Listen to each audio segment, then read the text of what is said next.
Céline Dion est la chanteuse québécoise qui a connu le plus grand rayonnement international de l'histoire. Après avoir connu le succès en anglais avec son album Unison en 1990, elle revient avec un album francophone en 1991 sur lequel se trouve une pièce qui va laisser sa marque dans le cœur des Québécois. Il s'agit de L'amour existe encore. Je m'endors contre ton corps, alors je n'ai plus de doute. Il y a un moment dans la carrière de Céline où elle vise tous les marchés. Elle vise le marché américain. Elle vise à consolider sa position au Québec de plus grande chanteuse, puis, parallèlement, d'augmenter sa visibilité en France. Et l'album Dion chante Plamondon arrive donc dans la foulée d'Unisson, qui vient de sortir, qui a été très gros. Donc, René, Céline et Vito savent l'importance du prochain album français. À titre de directeur artistique chez Sony CBS Canada, l'Italo-Montréalais Vito Lubrano signe Céline Dion en 1986 et il participe activement à l'évolution de son image d'enfant prodige à celle de jeune femme. C'est lui qui a l'idée de lui faire chanter du Plamondon sur album lorsqu'il l'entend chanter un medley de Starmania en spectacle. Après avoir produit Unison, son premier album anglophone, Lubrano est convaincu que cette association va être excellente pour un disque en français à portée internationale. L'amour que René et Céline portent envers Luc va juste prendre une plus grande ampleur avec cet album hommage, sur lequel il y a plusieurs des grandes chansons de Luc, mais aussi 4 nouvelles chansons. Il y a une chanson qui s'appelle de danse dans ma tête. Il y a une chanson qui s'appelle Quelqu'un qui m'aime. Il y a une chanson qui s'appelle Des mots qui sonnent. Et il y a cette chanson magistrale de Luc écrite avec Richard Cochian qui s'appelle L'amour existe encore. C'est plutôt dénudé comme arrangement. Puis c'est ça qui fait la force de cette chanson-là. C'est une ballade de Céline dans sa plus pure expression. Pourtant, à l'origine, Plamondon avait approché Fabienne Thibault et même Johnny Hallyday pour l'interpréter, mais en vain.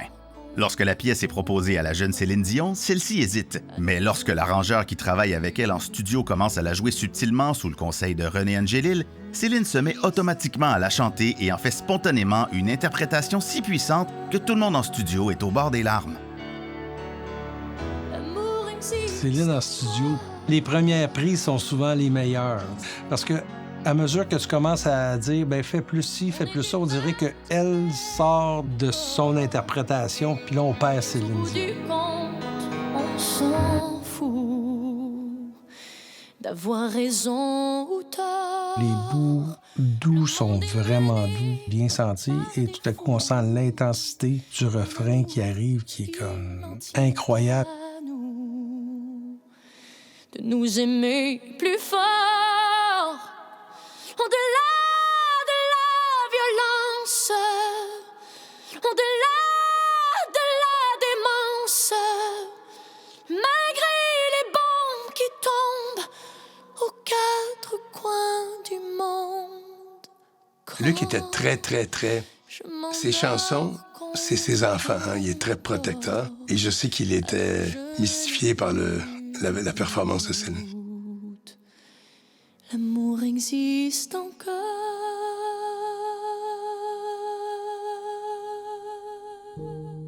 En 90-91, le Québec, au niveau radiophonique, est encore très divisé. On n'est pas encore dans ce qui va devenir maintenant la norme que tout le monde joue la même chanson à même heure.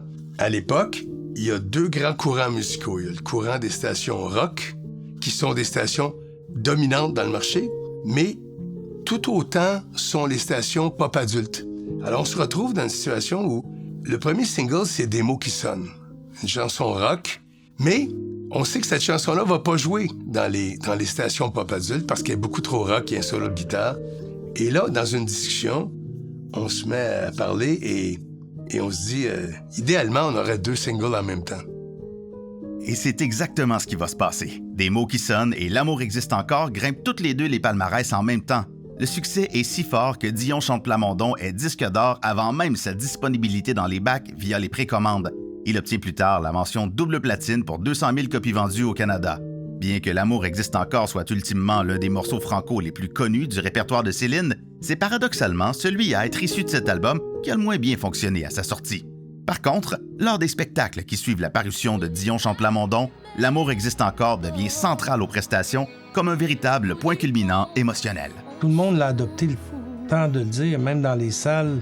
Elle fait chanter le public la fin de la chanson, puis ça chante, puis c'est un beau moment, en fait. Moi, j'adorais regarder les gens. Et il y avait des moments dans les shows de Céline où je savais que les gens étaient vraiment touchés.